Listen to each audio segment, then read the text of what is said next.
الله أكبر.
আসসালামু আলাইকুম ওয়া রাহমাতুল্লাহ ওয়া বারাকাতুহু।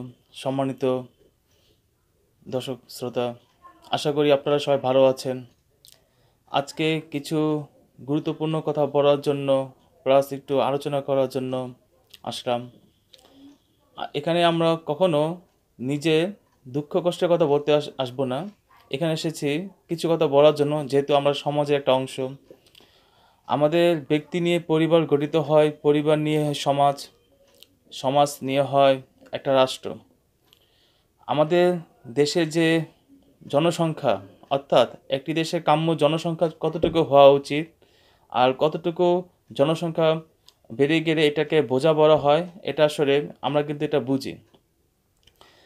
আমরা দেশের নাগরিক হিসেবে আমরা কি সেই নাগরিক অধিকার কি পেয়েছি?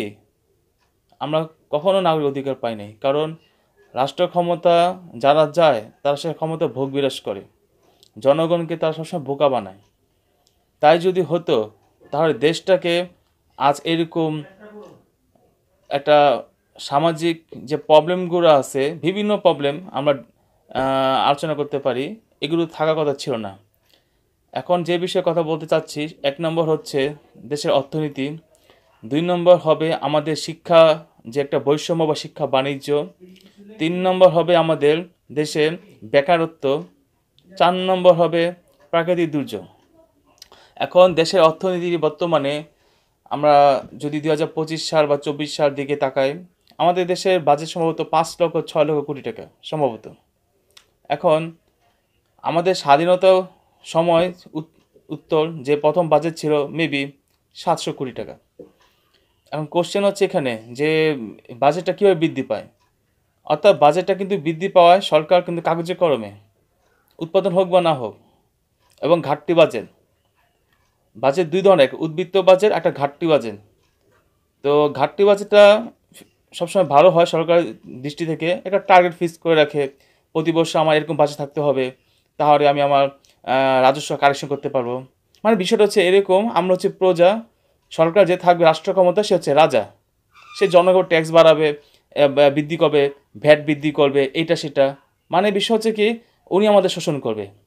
তা রাষ্ট্র সবসময় কল্যাণকর হয়, আবার সবসময় অকল্যাণকর হয়, কিন্তু আমাদের যে শাসন ব্যবস্থা এটা কিন্তু আসলে কল্যাণকর নয়। 2024 সাল চলে গেল, 24 সালের 5ই আগস্ট পর্যন্ত আমরা কিন্তু দেশের দাস ছিলাম, প্রজা ছিলাম, আমাদের কোনো কথা বলার অধিকার ছিল না, কোনো নাগরিক অধিকার ছিল না, কোনো ব্যক্তি স্বাধীনতা ছিল না, কোনো কিছুই ছিল না। তারা সংখ্যা ছিল অল্প, তারা বন্দুকের নল দেখিয়ে ছড়ে বড়ে কৌশলে জনগণকে তারা স্তব্ধ করতে চেয়েছিল। কিন্তু জনগণ তো বিগত সরকার শাসনামল থেকে বা তার আগে থেকে নিষ্পেষিত হতে হতে একটা সময় কি হয়েছে, তারা শোষিত হইতে হইতে তারা ধৈর্যহারা হয়ে গেছে, কবে এটাকে নিস্তা পাবো। এখন কথা আছে না, চোরে দোষে সাধুর একদিন, সেই অবস্থা। তো প্রথম যে কথাটা বলছি দেশের অর্থনীতি, আমার দেশ যখন স্বাধীন হয় তখন দেশের আয়তন ছিল আমাদের জানা মতে 1,47,000 বর্গ কিলোমিটার বা 56,000 বর্গ মাইল।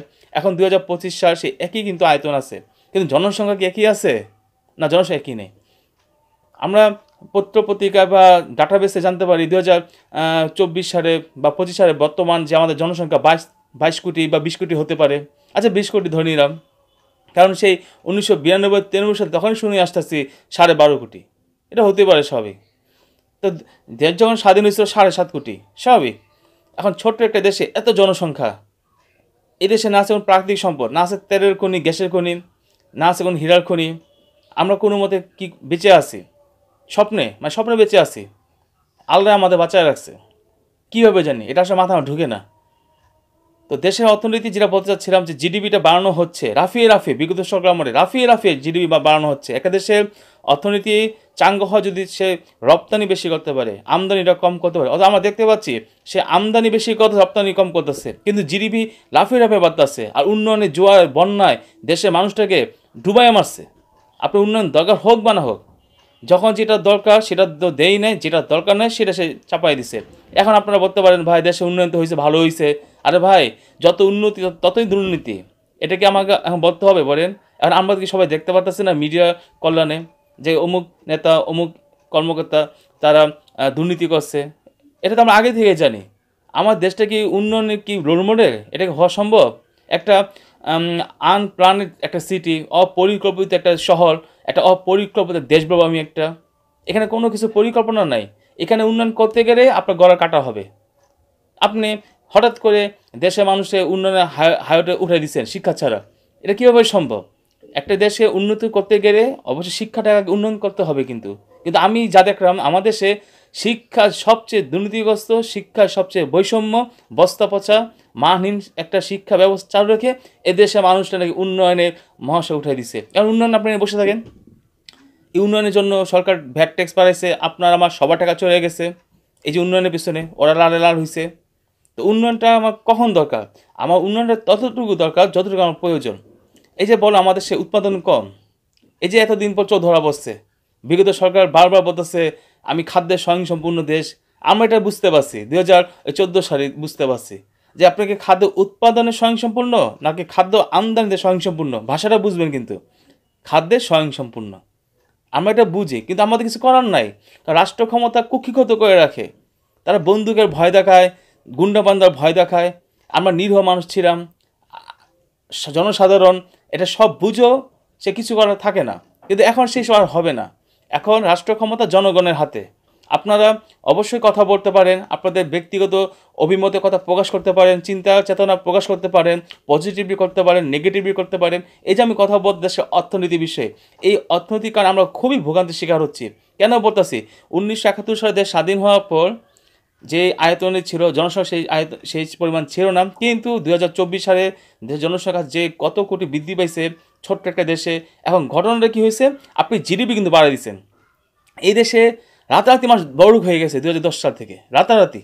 যারা একবারে যোগ্যতা ছিল না, লেখাপড়া করে নাই, কোনো মতে খেয়ে বেঁচে ছিল, ঠিক আছে তার থাকো, সমস্যা নাই। কিন্তু এইটা তো ভাই উন্নয়ন বলা যায় না। আপনি এক শ্রেণীর লোককে রাতারাতি বড় করে দিচ্ছেন। এর মধ্যে সবচেয়ে নির্মম সত্য হচ্ছে আপনি টাকা ছাপাইছেন ব্যাংকে, গণহারে লক্ষ লক্ষ কোটি টাকা ছাপাইছেন। লক্ষ লক্ষ কোটি টাকা, লক্ষ লক্ষ কোটি টাকা আমি বলবো এটা মিনিমাম 2 লক্ষ কোটি টাকা ছাপাইছেন। মিনিমাম বসে 4 লক্ষ হইতে পারে। তো কী করলেন টাকাটা? দেশে যত নিম্নভূমি ছিল, পরিত্যক্ত জমি ছিল, ওখানে আবাসন ব্যবসা শুরু করে দিচ্ছেন। নদী নালা জলাশয় ভরাট করে দিচ্ছেন, খাল বিল ভরাট করে নদী নালা জবরদখল করে আপনি বহুত ভবন তৈরি করে রাখছেন। এই বহুত ভবন তৈরি করার জন্য বিভিন্ন ডেভেলপ কোম্পানি আসছে। এই দেখেন চলে মাসুদো ভাই, এটা কথা আছে না, চলে মাসুদো ভাই, সব শেয়ারের গর্ত কিন্তু এক জায়গা থাকে। এই যে রাষ্ট্র ব্যবস্থা এরকম যে আপনি একটা বাড়ি করতে যাবেন, আপনাকে সে ধরবে, এই আপনার বাড়ি কীভাবে করতেছেন, আপনার টাকা উৎস কি, এটা সেটা কি, এই ফাইল সেই ফাইল, 1 নম্বর। 2 নম্বর, আপনি আবার এখান থেকে বাঁচতে পারবেন না, এই ট্যাক্স সেই ট্যাক্স, এই দুদক সেই। দেখেন কি আপনাকে মানে আমাদের জীবনটাকে এমনভাবে ঘিরা রাখছে এই তথাকথিত শাসন ব্যবস্থা, যে আমরা এই জারে আবদ্ধ। এবং এই জারটা হচ্ছে যারা সৎ মানুষ, ভালো মনের মানুষ, যাদের সর্বশেষ সম্পদ হিসেবে একখণ্ড জমি আছে বা কিছু টাকা সে সঞ্চয় করছে সারা জীবন তীরে তীরে, এইটা তার জন্য। কিন্তু আমরা দেখতে পেয়েছি যারা অসৎ ছিল তা কিন্তু এইসব বাধা মানে নাই, তারা কিন্তু রাতারাতি কিন্তু ওভারনাইট আইনটা পরিবর্তন করে ফেলছে। এই যে একটা বাড়ি করতে যাওয়া একটা মানুষের প্রচুর টাকা দরকার, এই টাকা আসবে কোথা থেকে? এই টাকা আসছে আপনাদের ব্যাংক থেকে আসছে। ব্যাংকে একটা জিডিপি সরকার নির্ধারণ করে দিয়েছে, আমার জিডিপি এত এত ইয়ে হবে, টাকা ছাপাও, টাকা ছাপাই দিছে, বিল্ডিং বানায় বসে রয়েছে, বিল্ডিং বানাবো সবাই। এখন আগে ছিল কুড়ে ঘর টিনের ঘর, লাইফ স্টাইল ছিল অন্যরকম, এখন সবাই চলে গেছে আপনার হাইরাইজ বিল্ডিংয়ে চলে গেছে। এখন সরকারের আপনার কি হাইরাইজ বিল্ডিং হলে সরকার প্রতি স্কোয়ার ফিট হিসেবে প্রতি মাসে যে ভ্যাট ট্যাক্সটা পায়, ইনকাম ট্যাক্স যাকে বলে আমরা হোল্ডিং ট্যাক্স, কিন্তু কৃষি জমিতে সেই ট্যাক্সটা পায় না। আর আমরা কি করলাম, যা যেটা প্রয়োজন, ওনার বাড়ি করার প্রয়োজন, উনি সুযোগ পাইছে ব্যাংক থেকে ঋণ নিয়ে সুদে খাটাইয়া বা বিভিন্ন ডেভেলপের মাধ্যমে উনি বিল্ডিং করে বসে রয়েছে, নিজের উন্নয়ন ঘটাইছে। আজকে দেশটা পুরো ধ্বংস করে ফেলছে। যে একটা সবুজ শ্যামল দেশ ছিল একটা প্রাকৃতিক, পরিবেশ পুরো হত্যা করে ফেলছে, নষ্ট করে ফেলছে। কোথাও পরিবেশ পাবেন না আপনি এখন, যখন তখন একটা দুর্ঘটনা ঘটে যায়। এই যে শীতকালে সঠিক সময় শীত আসে না, গরম দীর্ঘস্থায়ী হয়ে গেছে। আগে ছিল গরম 2 মাস, এখন গরমকাল হয়েছে 5 মাস। সামনে তো বর্ষাকাল খুঁজে পাওয়া যাবে না। এটা পরিবেশ বিপর্যয় ঘটে গেছে। কারণ আমরা বাঙালিরা বা বাংলাদেশিরা যাইব না কেন, আমরা এতটাই নির্মম যে আমরা পরিবেশটা ধ্বংস করে ফেলছি এই হাইরাইজ বিল্ডিং করার নামে। আচ্ছা ভাই, এই দেশে কি মানায় এই হাইরাইজ বিল্ডিং? আপনি বলতে ভাই এইসব কথা কী বলতেছেন? আমাদের দেশটা নদী নালার দেশ, আমাদের দেশটা পরিবেশটা বুঝতে হবে। আঁকাবাঁকা নদী, আমাদের জীবনটা আঁকাবাঁকা, সহজ সরল না। নদী আমাদের বতাসে, তোমাদের জীবনটা আঁকাবাঁকা। তুমি কেন সহজ জীবন করতে চাচ্ছ? এটা আমরা কি করতে পারি? আমরা ঢাকা শহরটাকে অন্তত আমরা ডিসেন্ট্রালাইজ করতে পারি। এই ঢাকা শহর ভাঙতে হবে, কারণ সব মানুষ ঢাকা শহরমুখী। ঢাকা শহরে প্রচণ্ড চাপ হচ্ছে, ঢাকা সিটিতে বসবাসে অযোগ্য, এটা আপনি আমরা সবাই জানি, সবাই বলতেছে। মানে ঢাকা শহর দর্শন করতে করতে তাকে মেরে ফিরছে অনেক আগে। তারপরও কেউ কারো কোনো আফসোস নাই, সে আর উন্নয়ন চায়। আরে বাবা, এত উন্নয়নে কী করবেন ভাই? এত উন্নয়ন নিয়ে উন্নয়ন দিছে তো আর নিতেছে। আপনার ভ্যাট ট্যাক্স, হোল্ডিং ট্যাক্স, এইটা সেটা কম নিচ্ছে। আপনি যা ইনকাম করেন, আপনি কত টাকা সঞ্চয় করতে পারেন এই ঘর ভাড়া ছাড়া? বাদ দেন তো আপনি এটা। আপনার স্কুল লেখাপড়া আছে, সন্তান ফ্যামিলি আছে ঢাকা শহরে, আপনি এখানে আসতে বাধ্য করছে সরকার। কারণ সরকার ইচ্ছা করে চাইছিল, বিগত হাসিনা সরকার পাবে এটা, তাদের নীল নকশা। আমরা তো বুঝি তা না, সে তো সাকসেস হয়েছে। সে সমস্ত মানুষজন, পেশা টেশার যত কর্মক্ষেত্র ঢাকাতে কেন্দ্রমুখী করে সব মানুষের দরে দরে নিয়ে আসছে। আগে তো মানুষ জায়গা জমি কিনতো, হ্যাঁ, এখন মানুষ কি জায়গা জমি কিনতে পারে? কি কিনে? ফ্ল্যাট কিনে। কারণ কি? ঢাকাতে স্পেস নাই। কোটি কোটি মানুষ, আমার জানার মধ্যে ঢাকা সিটিতে 3 কোটি প্লাস মানুষ বসবাস করে, সাউথ এবং নর্থ সাউথ আপনার সিটি কর্পোরেশন আন্ডারে 3 কোটি। কে কি বলো না বলো, আমাদের চোখ নাই, আমাদেরকে কান নেই, আমাদের তো ইয়া আছে, বিবেক আছে, আমাকে বুঝি না? ওই সরকার কোন প্রতিষ্ঠান একটা রিপোর্ট দিয়ে বসে রাখলো সান্ত্বনা মানে, এটা আমরা বিশ্বাস করি না। আমরা ইবলিশ সদনে বিশ্বাস করি, কিন্তু সরকারে বিশ্বাস করি না। সরকার হচ্ছে একটা নাম্বার ধাপাবাজ। হ্যাঁ, সরকার কখনো জনগণকে সেবা করে না, এটা মনে রাখবেন। সরকার জনগণের সাথে ব্যবসা করে। সে যদি আপনাকে 10 টাকা খাওয়ায়, সরকার দানা থাকবে আপনার কাছে 100 টাকা নিয়ে ভ্যাট ট্যাক্স হিসেবে, অর্থাৎ আপনার ভ্যাট ট্যাক্স থেকে সরকার নিয়ে আপনাকে মাঝে মাঝে দান খরচ করে। এই জীবনে কী পাইছি রাষ্ট্র থেকে? ছোটোবেলা থেকে এই পর্যন্ত 2টা জিনিস পাইছি, যেন আমরা পঙ্গু হয়ে না যাই, একটা পোলিও টিকা, আর দ্বিতীয় পাইছি যেটা নিতে চাই নাই, নিতে বাধ্য হয়েছি কমবে সবাই, এটা হচ্ছে আমাদের কোভিড ভ্যাকসিন। এই কোভিড ভ্যাকসিন নেওয়ার পর শরীর হয়ে গেছে একদম, মানে কী বলবো আর, মরা গরুর মতো হয়ে গেছে, মানে নড়াচড়া করতে পারি না। অর্থাৎ আমাদের নিঃশেষ করে দিছে, না জানি আল্লাহ ভালো জানে এনে আবার কী ষড়যন্ত্র করছে আমাদের সে মানবতার মাদার অফ হিউম্যানিটি। মানে ভাবতে হবে ওটাকে। এই মানুষের সমালোচনা করবো না, তা দেশে কি জনসংখ্যা অভাব আছে? একজন মানুষ সারা জীবন ক্ষমতার চেয়ারে বসে থাকবে, আর কোনো মানুষ কি নাই বাংলাদেশে? আপনি আছেন, আমি আছি, সে আছে, সে আছে, নাকি জনসংখ্যা খুব ক্রাইসিস বাংলাদেশে? নাকি পুরা পৃথিবী ধ্বংস হলো? ভাই, বাঙালি বিলুপ্তি ঘটবে না, এটা মনে রাখবেন। মজা করলাম, বাঙালি কিন্তু সার্ভাইভ করবে। যতই জাজমেন্ট দেশ হোক, এত সহজে মরবে না, ও সার্ভাইভ করবে। হয় টয়লেটে রুকা থাকবে, নয় নদীতে রুকাতে গর্তে রুকা থাকবে, ও সহজে মরবে না। এটা আমার কথা না, এটা হাজার বছরের বাংলার ইতিহাস। এটা আপনারা বলছেন, আমরা বলছি। এখন বিষয় হচ্ছে যে অর্থনীতিটা, এই যে অর্থনীতির জিডিপি বাড়াতে বাড়াতে আজকে কোন পর্যায়ে গেছে চিন্তা করে দেখেন। 2005 সালে 100 টাকা যে বাজারটা করতাম, আজকে 100 টাকা কী বাজার করা যায়? এটা মেন কারণটা কি? জিডিপি। কারণ জিডিপি বাদ এত টাকা ছাপানো হয়েছে, এই টাকা তো সমাজে এসে বসছে। এক শ্রেণী আমার বিশাল শ্রেণী যা গরিব ছিল, ঠিক মতো খেতে পারতো না, ঠিক আছে, তার যোগ্যতা ছিল না উন্নত বাসস্থান করার, আজকে ডেভেলপের মাধ্যমে যেমনি পাচ্ছে, রাস্তা পাইছে, চিবাচাপা রাস্তা, হাই রাইজ বিল্ডিং বানা বসে রয়েছে, রাস্তা নাই, গাড়িগুলো যেতে পারে না। চিন্তা করেন, হাই রাইজ বিল্ডিং বানা রাখছে। তোর কথা আমার জায়গা আছে, আমি বানাইছি, তোর কি সমস্যা? ভাই সমস্যা এখানে তো আপনার কারণে আরও মানুষ রাস্তা যেতে পারতেছেন, আপনার এই উন্নয়নের কারণে, আপনার এই সুখের কারণে। আপনি রবি পরে বিল্ডিং করছেন, ঠিক আছে, আপনি সুখে থাকার জন্য, আপনি হিন্দু মুসলমান যাই হোক না কেন, আপনার মনে চিন্তা না, ঠিক আছে, বাদ দিলাম। আপনার এই হাইরেস বিল্ডিং করার কারণে আরও আশেপাশে ধ্বংস হয়ে গেছে, রাস্তায় আপনার সেই স্পেস নাই, গাড়ি যাওয়া আসা যাওয়া করতে পারে না, আপনি হাইরেস বিল্ডিং বানায় রয়েছেন। স্বাভাবিক, এটা স্বার্থপর মানুষের একটা কাজ, যে আমি সুখে থাকবো, আমি সুখ চাই। মানে বাঙালি একটা চিন্তা, ও খাবে দাবে ঘুমাবে, এটাই তার সুখ। এই সুখে হাত দেওয়া যাবে না। তার কথা হচ্ছে আমি আনলিমিটেড খাবো, আনলিমিটেড সুখে থাকবো, আনলিমিটেড এনজয় করবো। ও হ্যাঁ, এটা কোন বলতে ভুল হবে না, সে সুখ চায়। কোন ধরনের সুখ? ওই ধরনের সুরসুরনির সুখ, সে যেই হোক। এইটা হয় কখন? একটা মানুষ যখন অযোগ্য থেকে যোগ্য হয়ে যায় আর্থিকভাবে।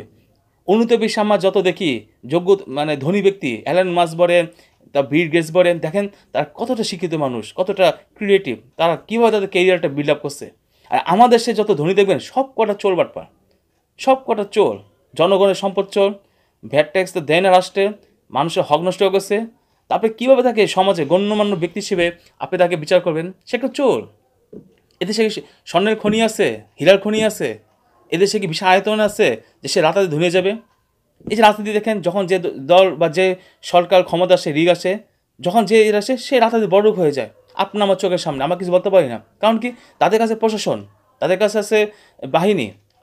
আমরা মধ্যবিত্ত সন্তান, মধ্যবিত্ত মানুষ, আমাদের মান সম্মানটা আমাদের সবচেয়ে বেশি। আমরা মৃত্যুকে ভয় পাই না, কিন্তু আমাদের কথা কেউ শুনে না, আপনাদের কথা কেউ শুনে না। শুনছে আপনি বলতে পারেন, উপদেশ দেওয়ার সবাই কিন্তু আছে, কিন্তু সমাধান করার কেউ নেই। এখানে কি আমার ব্যক্তিগত কথা বলতেছি? আমি কিন্তু আমাদের কথা বলতেছি, আমাদের মানে আপনি আমরা সবাই। আমরা রাষ্ট্র থেকে কী পাচ্ছি? আমরা অনেক কিছু দিচ্ছি। আমার মাথা ঘাম পায়ে ফেলে ভ্যাট ট্যাক্স দিয়ে সব রাষ্ট্রকে দিচ্ছি। রাষ্ট্র আমাদের কী দিচ্ছে? রাষ্ট্র আমাদের কোনো কিছুই, কোনো সেবাই দিচ্ছে না। রাষ্ট্র আমাদেরকে প্রজা হিসেবে মনে করে, রাষ্ট্র আমাদেরকে চাকর হিসেবে মনে করে, তার নাগুলো সেবা দেন। যদি সেবা যদি দিত, তার রাষ্ট্রের একটা দায়িত্ব থাকতো, কৈফিয়ত সে দিবে না। এতদিন যে রাজনীতি আমার বিরুদ্ধে কেন কথা হবে, রাজনীতি মানে divide rule. Awami League, BNP, একটা দল ক্ষমতা থাকলে সে অপর দলকে শত্রু মনে করে। আপনি তার কথা বলতে বললে তুমি বিরোধী দলেরও, অথচ রাজনীতি দল নাই, সব অংশগ্রহণ করতে হবে। নতুন একটা রাজনীতি করেন, নতুন প্ল্যাটফর্ম করেন, আপনি কেন আদর্শ চাপাই দিবেন? আপনার আদর্শ তো সবার না হতে পারে। আমরা 91 বছরকে দেখি না রাজনীতির দলদের রেশারেশির কারণে সাধারণ মানুষের কোথায় কী হয়েছে না হয়েছে। এখন আমরা কি ওই দিনে ফেরত যাবো? আমরা এদেশে একটা নাকি মুসলমান কান্ট্রি, ধরে নিলাম 90% নাকি মুসলমান, এদেশে কীভাবে দুর্নীতি প্রথম হয়? আচ্ছা, মুসলমান কীভাবে সে ঘুষ খায়, সুদ খায়, হারাম খায়? আচ্ছা, মুসলমান কান্ট্রি কীভাবে হয়? এটা মাথায় আমার ঢুকে, কমন সেন্স ঢুকে? আপনারা মুসলমান, এটা মুসলিম প্রধান কান্ট্রি, এখানে কীভাবে রমজান আগে খাবার দাম বেড়ে যায়, কীভাবে সব কিছু দুর্নীতি হয়? এটা মুসলিম কান্ট্রি? এই কি আমাদের শিক্ষা, ধর্মীয় শিক্ষা? আমরা কথা বলি ফেরেস্তার মতো, কাজ করি শয়তানের মতো। আমাদের প্রত্যেকটা সেক্টর আমাদের কি সুযোগ সন্ধানী মানুষ রয়ে গেছে, কারণ তার অনেক অভাব। তাদের এত অভাব ছিল, এত চাহিদা ছিল যে ব্রিটিশ সরকার চলে গেছে। আমি ব্রিটিশ সরকার কেন বলে নিয়ে আসলাম? চিন্তা করেন, ব্রিটিশ সরকার ছিল, তারা সভ্যতার সুদিগার হিসেবে এদেশে আসছিল। তারা কী কী দিয়ে গেছে? তারা অনেক কিছু দিয়ে গেছে, আবার কী কী অনেক কিছু নিয়ে গেছে। আমরা কিন্তু জানি যে চুম্বকের সাথে লোহা থাকলে লোহা নাকি চুম্বক হয়। তাই যদি হয়, তা আমরা কেন সভ্য হতে পারলাম না? ব্রিটিশ সরকার এদের শাসন করলো, আমাদেরকে সভ্য করার চেষ্টা করলো, আধুনিকতা নিয়ে আসলো, তাদের ভুল ত্রুটি অবশ্যই আছে। আমরা কি পারছি? আমাদের দেশটায় 200 শাসক তার কী দিয়ে গেছে বলুন দেখি? কিছু দিয়ে যেতে পারে না, কারণ আমাদের ওই বাপদাদার আমার যারা ছিল, দাঁড়াড়ি করতো, সব রুটে পেটা খেয়ে ফেলতো। তাই এটা জানে যে এটা হচ্ছে সেই। তো এইসব বন্ধন বলে লাভ আছে? এভাবে দেশটাকে চলতে পারে বলেন? আজকে আপনি বিদেশ যান, আপনাকে সম্মান দেবে না, আপনাকে গণনা দেবে না, আপনাকে চতুর্থ বিশ্বের হিসেবে আপনাকে উলঙ্গ সার্চ করবে। আপনি যত দেশে উন্নয়নের হাইওয়ে বড় না কেন, চোর বাটপারে ভরা, চোরের মানে বড় করে কথা বলা আছে। এটা কখন হয়? তখনই হয় যখন আপনার ইমানটা থাকবে না, আপনার কোনো দায়িত্ববোধ থাকবে না। আপনি যখন এটাকে নিজের বাপদাদার সম্পদ মনে করবেন। এই যে মেন সমস্যা, এখানে জনগণ কিন্তু আছে দায়িত্ববোধ। এখন থেকে যারা ক্ষমতা আসবেন, তাদেরকে প্রতিদিন না হোক প্রতি সপ্তাহে অন্তত কর্ফিউ দিতে হবে, তার ব্যাংক ব্যালেন্স চেক করতে হবে, ওপেনলি পাবলিক থাকবে যে ক্ষমতা যাওয়ার আগে তার কী কী সম্পদ ছিল, ক্ষমতায় থাকা কী কী সম্পদ দিছে, ক্ষমতা ছাড়ার পর কী কী সম্পদ দিছে। আমি রাজনীতির কথা বলতে চাচ্ছিলাম না, কিন্তু বলতে বাধ্য হচ্ছি, কারণ ওরা হচ্ছে বাস ড্রাইভার, আমরা প্যাসেঞ্জার। গাড়ি যখন অ্যাক্সিডেন্ট করে, বাস ড্রাইভার অ্যাক্সিডেন্ট করে, প্যাসেঞ্জার না, কিন্তু বিনিময়ে কিন্তু প্যাসেঞ্জার মারা যায়। এই অবস্থা। আর আমি রাজনীতি করতে পারবো না, আপনি কি পারবেন? ওরা ভোটের জন্য আসবে, আপনি ভোট দিবেন বা না দিবেন, 10% ভোট পড়বে, ওরা ক্ষমতায় চলে যাবে, নিত্য নতুন আইন করবে, তারা আইন করবে তাদের সুবিধার জন্য, আইনে ফাঁক লাগবে, তারা আমাদের শোষণ করবে। এই যে আমাদের 72-এর সংবিধান বলি, এটা আমি 2014 সালে বুঝতে পারছি, বা তার আগে 12 সালে, যখন পড়াশোনা করতে করতে অনেক করলাম, বিশ্ববিদ্যালয়ের স্টুডেন্ট ছিলাম, বিশ্ববিদ্যালয় থেকে পড়াশোনা করা, প্রচুর বই পড়াশোনা করা হয়েছে, রাজনৈতিক বই। তখন দেখতে পাচ্ছি যে আমাদের সংবিধান, ভারতের সংবিধান সেম টু সেম, খালি ফটোকপি, কোনো কিছু সমস্যা নেই। এটা ভাই হইতে পারে না ভাই। আপনার দেশ, আপনার সংস্কৃতি, আপনার রুচি, আপনার সভ্যতা আপনি নিজেই বিল্ড আপ করবেন, আরেকজনটা কেন? এই দেশে মানুষের কালচার কি নাই? অবশ্যই কালচার আছে। আপনি কোনো চাপা দিবেন, রাজনীতি করতে আসবেন সব ধর্ম আসবে, আপনি হিন্দু মুসলমান বৌদ্ধ সবাই আসেন, আপত্তি নাই। আপনি এই দল সে দল আসেন, আপত্তি নাই। কিন্তু যারা গণহত্যা চালাইছে তাদের আসার দরকার নেই, আছে বলেন? এদেশে মানুষের বুকে গুলি চালাইছে, এই যে দেখেন দুর্নীতি করছে, লুটপাট খেয়েছে, আপনার আমার টাকা সব চলে গেছে। এই যে উন্নতি, এই যে আমাদের দেশে উন্নতি চাপিয়ে দেওয়া হলো, এটা সেটা বড় বড় মেগা প্রজেক্ট, টাকা পয়সা ভ্যাট ট্যাক্স সব কিন্তু চলে গেছে। কিন্তু 2014 সাল থেকে দেখেন মানুষের সংসার কিন্তু চলে না, চলে। আগে টাকা মান ছিল 100 টাকা, এখন ওই টাকা মান হচ্ছে 1000 টাকা। তারপরে বেতন পান কত টাকা? আপনি সরকারি চাকরি করেন, এটা তো কোনো অহংকার কিছু না, এটা তো ভয়ের বিষয়। কেন বলি? আচ্ছা ধার্মিক ধর্ম ধর্ম থেকে বলি, বেশি সরকার চাকরি জাহান নামে যাবে, হারাম খাইতে হয়। আপনি স্বীকার করেন বা না করেন, আমার যতটুকু অভিজ্ঞতা হয়েছে, অভিজ্ঞতা যখন করছি দেখছি, যে কথাটা বলতেছি, সৎ পথে বা চলা যায় না। এটা বাংলাদেশ। যদি সম্মানে চলা যেত, তা দেশটা আজকে ঘুষ বাণিজ্য থাকতো না, দুর্নীতি থাকতো না। স্পষ্ট কথা বলে দিলাম।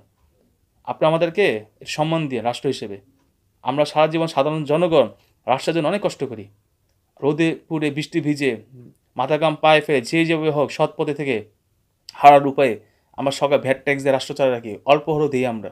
রাষ্ট্র তবে কী কোনো সম্মান পাই? আমরা কোনো সম্মান পাই না, আমাদের কোনো খবর নেওয়া হয় না। মানে বিষয়টা হচ্ছে আমরা দুনিয়ায় আসছি শুধু জাস্ট ভোট দেওয়ার জন্য। মানে আমরা একটা ভোট দিব, আচ্ছা বাদেন ভোটটা আবার কীরকম? উৎসব মুখর পরিবেশে ভোট, মানে আমরা আনন্দ আমার ভোট দিব, মানে বলে না উৎসব মুখর পরিবেশ। মানে বিষয়টা হচ্ছে কি, আমাদের মনে নতুন বিয়ে হতে যাচ্ছে এই অবস্থা। আরে ভাই এত সহজ ভোট নির্বাচন দিয়ে জনগণে? আপনার আইন করতে হবে 100% ভোট যেন পড়ে। কেউ যদি ভোট যদি না দেয়, কেন সে ভোট দিল না, ওর কাছে রাজনীতি দল ওর কাছে পাঠাতে হবে। আপনি কেন ভোট দেন নাই? এত সহজ মনে করেন না। এখন ভোট হবে 50%, 60%, এর মধ্যে বড় দল দুটো দল পাবো 30%, 25%। আরে ভাই ওরা তো 100% তো প্রতিনিধিত্ব করে না। দরকার পড়লে শাসক ব্যবস্থাকে ডিবেট করতে হবে। একজন যে বেশি ভোট পাবে জনসংখ্যা, তার জন্য একটা আলাদা প্রধানমন্ত্রী থাকবে, আর যে কম পাবে তার জন্য আলাদা প্রধানমন্ত্রী থাকবে। এই দেশটা সবার।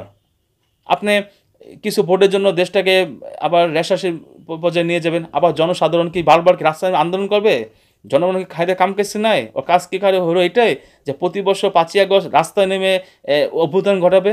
আরে ভাই একটা মুরগি কয়বার জবাই দিতে হয় রে ভাই? একটা মুরগি একবার দিতে হয়, এত ভুল কেন হয় আমাদের দেশে? এটাতে প্রমাণ হচ্ছে অযোগ্য দেশে কর্মকর্তা কর্মচারী এই দেশে রাষ্ট্র ব্যবস্থা থাকে। এখন আপনারা কত সুন্দর কথা বলতেছেন, আমাদের হাত পা বাঁধা ছিল। আরে ভাই আপনার হাত পা বাঁধা ছিল, এটা তো আমরা জানি, এটা বলতে হয় নাকি? আপনাদের চাকরি, আপনাদের কাছে চাকরিটাই আসো। আপনার তো চাকরির জন্য বউরও ত্যাগ করতে পারবেন, সন্তান কুরবান দিতে পারবেন, আপনার তো চাকরি দরকার। আপনার তো ওইসব ইমান নাই।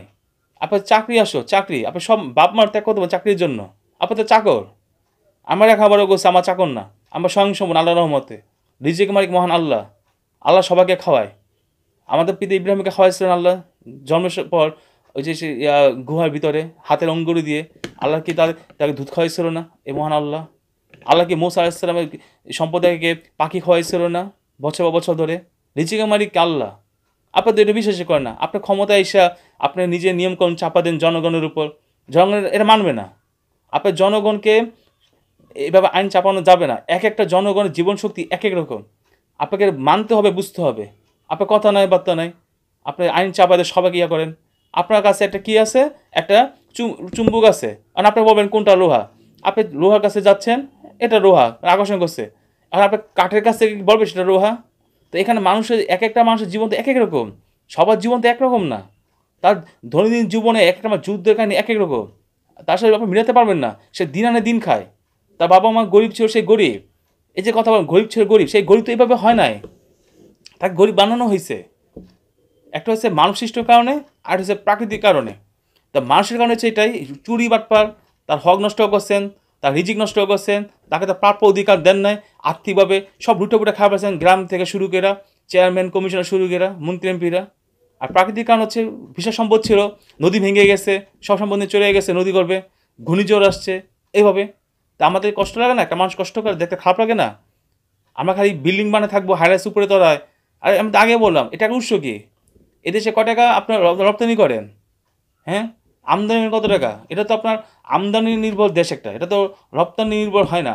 আপনি টাকা ছাপায় রাখছেন, বিল্ডিং বানিয়ে রাখছেন, আচ্ছা তারা ফুটাঙ্গিরি করে, আচ্ছা তারা পোলাপাইনরা বিনা পরিশ্রমে গাড়ি বাড়ি পেয়ে যাচ্ছে, ডেভেলপের মাধ্যমে ডেভেলপার জমি দখল করে বিল্ডিং বানা দেয়, না দিলে ব্যাটারে ফুসলায় মাইয়া সাপ্লাই দেয়। হ্যাঁ, আমার প্রমাণ আছে, কথাটা বলছি, মুখে আসছে বলছি, জেনে শুনে বলছি। তো বেটায় করবে এটা কি? বেটায় সারাজীবন কি ওই টিনের ঘর থাকবে? ও তো একটা কচি মেয়া চায় এ বয়সে। কথা বুঝে দেন না? যে অর্থ অনর্থের মূল, যেখানে অর্থের প্রভাব বেশি সেখানে সংঘর্ষ বেশি। এভাবে তো দেশটা উন্নয়ন করছে। এখানে কি আছে? খালি বিল্ডিং, খালি বিল্ডিং। আগে কিছু আছে উন্নয়ন? এটা উন্নয়ন বলে? আপনি শিক্ষার র্যাঙ্কে কত দূর আগাইছেন? আপনার শিক্ষার যোগ্যতা কি? দেশে আপনার ইন্টেলেকচুয়াল প্রপার্টি ইয়া কি, র্যাঙ্কিং কি, কি ইনভেস্টিং করতে পারছেন? কিছু তো করতে পারেন নাই। আবার উন্নয়ন বলেন, আপনারা জনগণের সচেতন হন, লেখাপড়া উন্নয়ন করতে যান। এখন রাস্তায় সবাই নেমে বসে, ইউটিউব খুললে খালি বসে এই হান্ডি বিরিয়ানি, হান্ডি বিপ, এটা সেটা, লাখ লাখ টাকা। আরে ভাই, লেখাপড়ার উদ্দেশ্য কি এসব বিক্রি করা? এটি তো দেখা দেখে ছেলেদেরকে এখন মগজ ধরে দিচ্ছে যে সহজে শর্টকাট পদ্ধতিতে আপনার ধনী হওয়া যায়। স্টুডেন্ট আছে, নেমে পড়তে চাচ্ছে, নামুক, সমস্যা নাই, এটা সৎ, আমি বলবো এটা। তাই লেখাপড়া যারা করে তাদের তো একটা সময় আছে। আর আপনি যদি এইভাবে যদি প্রচার করেন যে একদিনে খিচুড়ি রাষ্ট্রপতি কোটিপতি হয়ে গেছে, আরেকবার কিন্তু গুজব ভাই। তা সরকারকে বলবো আপনারা দয়া করে রোগটাকে আপনার ইনকাম ট্যাক্সে আন্ডারে নিয়ে আসুন। এটা আমাদের রিকোয়েস্ট থাকবে, এটা আমাদের রিকোয়েস্ট থাকবে। সে যখন ঘোষণা দিয়ে বলতেছে, আবার ইদানিং বাঙালি এত সভ্য হয়ে গেছে, ও আবার এত সুন্দর কথা বলে যে শুনে অবাক হয়ে যায়। সারা জীবন করলো কি, এখন বললো কি, এখন সে বলে স্যালারি বলে না, বলে আমি 5 ডিজিট ইনকাম করি। 5 ডিজিট, চিন্তা করছেন? 5 ডিজিট মানে কি? 50,000, মানে আপনার 1 লাখের নিচ্ছে। চিন্তা করছেন? আমরা সিএসসি শেষ করে ফ্রিল্যান্সার হইতে পারি না, আর হ্যাঁ নাকি সিএসসি না পরে ফ্রিল্যান্সার হয়ে গেছে গা। মানে তাজ্জব। আল্লাহ নবী বলছেন এমন একটা সময় আসবে যখন অযোগ্যরা যোগ্য হবে, মূর্খরা জ্ঞানী হবে, শাসন করবে, অন্যায় ন্যায় হবে। এই যে এই অবস্থা, কি অবস্থা! গরিবরা ধনী হয়ে যাবে। এই আপনার আশেপাশে দেখেন তো, গরিব ছিলই না। আমি তাদের বিরুদ্ধে না, আপনার ধনী হইতে পারেন পরিশ্রম দ্বারা, সম্পত্তি উৎপাদনের মাধ্যমে, কিন্তু আপনি তো ধনী হচ্ছেন কীভাবে? ডেভেলপের মাধ্যমে। হাজার হাজার কোটি টাকা বিগত 6 বছর 30,000 কোটি টাকা ছাপানো হয়েছে এই ডেভেলপ ব্যবসায়।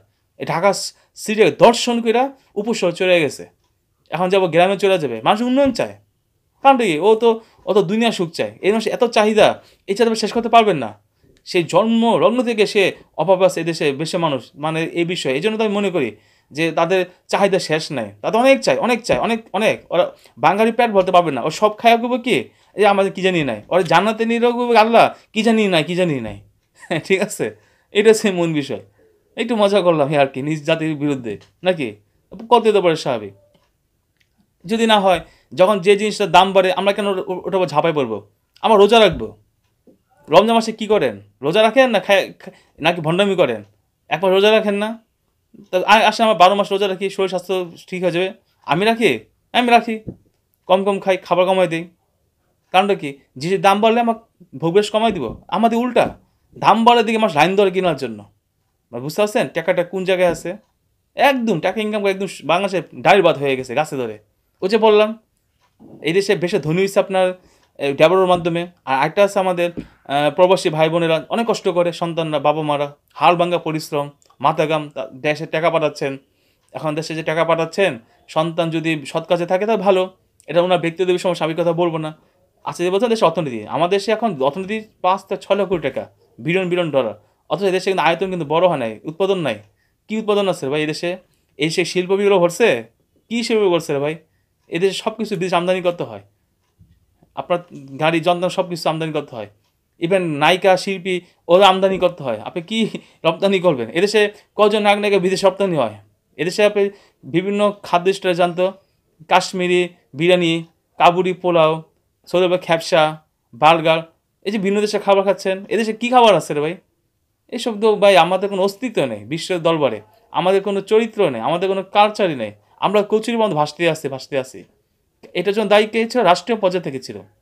যারা গোলামী রাষ্ট্র করতে চাচ্ছিল, আপনারা বুঝে গেছেন, তাদের ছিল, নির্নকশা ছিল। আপনার কোনো রাষ্ট্রের প্রতি আমরা কোনো শত্রুরকম না, রাষ্ট্রের সাথে আমাদের কোনো শত্রুমি নেই। মানে চাচ্ছি রাষ্ট্র যেন আমাদের দিকে একটু নজর দেয়, আমরা যেন যেভাবে আমরা এগিয়ে যেতে পারি, আমাদেরকে সঠিক শিক্ষাটা যেন দেওয়া হয়। রাষ্ট্রের বিরুদ্ধে আমরা কেন যাবো? এটা রাষ্ট্র তো সবার, আপনার আমার সবার। আমার রাষ্ট্রের একটা অংশ, আমরা রাষ্ট্রকে সাপোর্ট দিচ্ছি সব দিক দিয়ে। রাষ্ট্র আমাদের কি সেবা দিচ্ছে?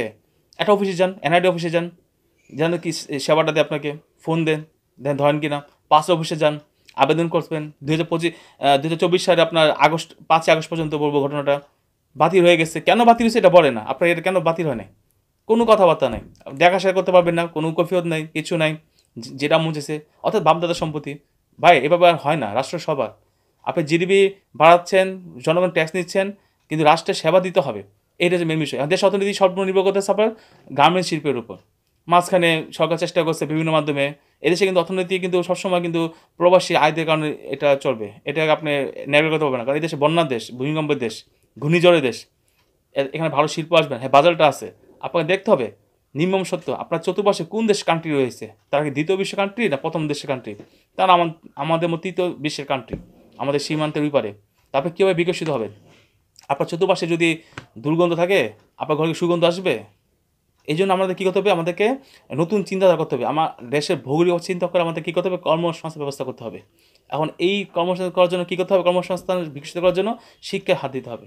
এই যে আমরা প্রতি বছর লাফালাফিয়া যে বিগত সরকার পর্যন্ত দেখতাম যে নারী শক্তিকে উত্থান ঘটানোর জন্য জোরপূর্বক নারী শক্তি, যার যোগ্যতা সে আসেন, আপত্তি নাই, আমরা কারো বৈষম্য রাখবো না। নারী শক্তি রাষ্ট্রীয় পর্যায়ে উত্থান, যার যোগ্যতা নাই তাকে উত্থান করার জন্য পুরুষের বিরুদ্ধে তাদের দাঁড় করানো হয়েছে নারী শক্তিকে। আপনি কি দেখেন নাই প্রাক্তন প্রধানমন্ত্রী কী বলছে? উনি বলছেন না যে নারী বিচারপতি চাই, যদি নারী বিচারপতি না দেন আমি ফাইল সাইন করবো না।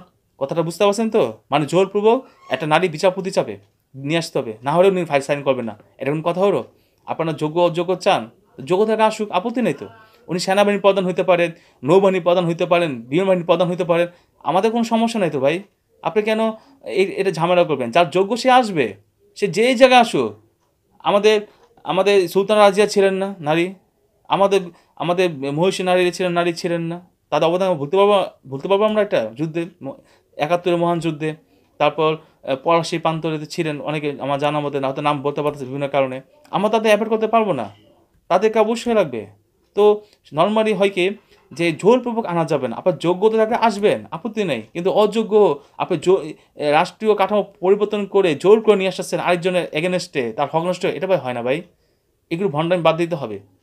ছোট একটা দেশ, যতটুকু জ্ঞান অর্জন করছি জীবন অনেক পড়াশোনা করতে হয়েছে, এটা বলতে পারি, তা এখনও শিখছি, শেখার শেষ নাই। এত যে পড়াশোনা করছি এখনও মনে কিছু শিখি নাই, দিন যত যাচ্ছে এখনও আমরা স্টুডেন্ট। এখন এই যে বললাম দেশে কর্মসংস্থান, বেকারত্ব, এটা দায় কিন্তু শিক্ষাটা, এটা 2 নম্বর পর্যায়ে পাবো আমরা। কি বলবো? 2 নম্বর পর্যায়ে আমাদের এমন শিক্ষা ব্যবস্থা চালু করা হয়েছে, এটা বেকার সৃষ্টিকারী একটা কারখানা।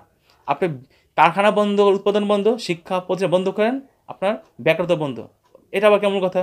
দেখেন ছোট একটা দেশ, এখানে হাজার হাজার প্রায় লাখখানেক স্কুল আছে, হাজার খানেক আপনার কি আছে, কলেজ আছে, শত শত বিশ্ববিদ্যালয় আছে, সরকারি বেসরকারি মিলে 100 উপরে হইতে পারে। ছোট একটা দেশ, এখানে মানুষ যে লেখাপড়া করতে যাবে ছোট থেকে বড় অবস্থা, দেখেন মেট্রিক 10 বছর, ইন্টার 12 বছর, অনার্স 4 বছর 6 বছর ধরলাম, আপনার 18 বছর চলে যায় মানুষের শিক্ষার জীবন, তা কত টাকা যায় ভ্যাট ট্যাক্স হিসেবে, তা বয়সটা চলে যায়। এই শিক্ষাটা আমার দরকার আছে? অনেক ক্ষেত্রে দরকার নেই। আমি যেটা বলতে চাচ্ছি, শিক্ষা একটা দীর্ঘ মেয়াদী প্রক্রিয়া। কিন্তু আমাদের শিক্ষাটা এরকম যে একটা স্টুডেন্ট লেখাপড়া করতে করতে এক নাগাড় 26 বছর হয়ে যাবে, বাকি 4 বছর 30 বছর থাকবে, এই 5ই আগস্ট পর্যন্ত ছিল চাকরি মেয়াদ, এই 4 বছর চাকরির জন্য সে দৌড়াও। অথচ আমরা দেখতে পাচ্ছি এখন প্রমাণ হচ্ছে স্পষ্ট, যখন যে সরকার ক্ষমতা থাকে তারা তাদের লবিংয়ের মধ্যে তাদের নিয়োগ প্রয়োগ করা হয়। আর রাষ্ট্রীয় চাকরি সবার জন্য প্রযোজ্য না। এই যে আমাদের একটা টেন্ডেন্সি যে তোমাকে চাকরি করতে হবে, আরে ভাই আপনি নিশ্চিত থাকেন আল্লাহ আপনার সে ক্ষমতা দিছে, আপনার 2টা হাত দিছে, মাথা দিছে, ব্রেন দিছে, চোখ দিছে, আপনার চাকরি না করে আপনি কিন্তু ব্যবসা বাণিজ্য করে আপনি কিন্তু স্বয়ং সম্পূর্ণ হতে পারেন। কিন্তু এটা সমস্যা কোন দিকে? আমাদের এই আত্মসামাজিক, অর্থাৎ এখানে মেন যে সমস্যা হচ্ছে আমাদের যে সামাজিক অনুষ্ঠান করতে হয় একটা বিয়ের জন্য পাত্রে বেড়ায়, এখানে সমস্যা হয়। অর্থাৎ স্বামী সরকারি চাকরি করে, গার্ডিয়ান বুক ফুরায় পড়ে আমার মেয়ের সময় এটা। এই যে সমস্যাটা, এখানে একটা সরকারি চাকরি যে দারোয়ানকে আমরা যে সম্মানটা দিই, আমরা যারা একজন হোল্ডার, সার্ভিস হোল্ডার, তাকে সম্মানটাকে আমরা দিই, আমাদের দৃষ্টিভঙ্গি চেঞ্জ করতে হবে। অথচ বাঙালি বিদেশ গেলে এত ভদ্র হয়ে যায়, নম্র হয়ে যায় যে বলার বাইরে, তার মধ্যে শান্ত শিষ্ট বিবেকবান বিশ্বাস কোথাও নাই, কিন্তু এই দেশে আসলে তার আসল চেহারা কিন্তু প্রকাশ পায়। ও জাতের মাথা তারই ঠিক। এই যে একটা ভণ্ডামিটা আপনি সবই বুঝেন, এটা ভণ্ডামি। আপনার সন্তানের ক্ষেত্রে ভণ্ডামি করতেছেন, আপনার মেয়ের ক্ষেত্রে ভণ্ডামি করতেছেন, আপনি এটা বুঝেন, এই ভণ্ডামি বন্ধ করতে হবে ভাই। এবার সমাজ চলে না, আপনাদের ঐক্যবদ্ধ হইতে হবে। আপনার মেয়েকে আপনার ছেলে কোথাও, আপনার ব্যক্তিগত বিষয়, আপনি যে রাজনীতি যদি করেন ওর ছেলের কী আছে, মেয়ের কী আছে, ভাই এইসব তো হয় না ভাই। আছে কিন্তু মেয়েদের বয়স চলে যাচ্ছে, ছেলেদের বয়সও হয়ে যাচ্ছে, কিন্তু বিয়ে তো সঠিক সময় করতে হবে। একটা কথা বললেন ছেলের বয়স 21, মেয়ের বয়স 18, এটা কি ঠিক? এটা কি ঠিক আপনারা বলেন? আমি যদি বলি তোমার 10 জন টয়লেটে যাও, 5 মিনিট সময় দিলাম, অসুন্দর বের হয়ে আসো, আচ্ছা 10 জন কি বের হয়ে আসতে পারবে 5 মিনিটে? আমি যদি বলি, কারো তো একটু পায়েসের সমস্যা হতে পারে, কারো একটু কষা হতে পারে, এটা আইনটা ঠিক?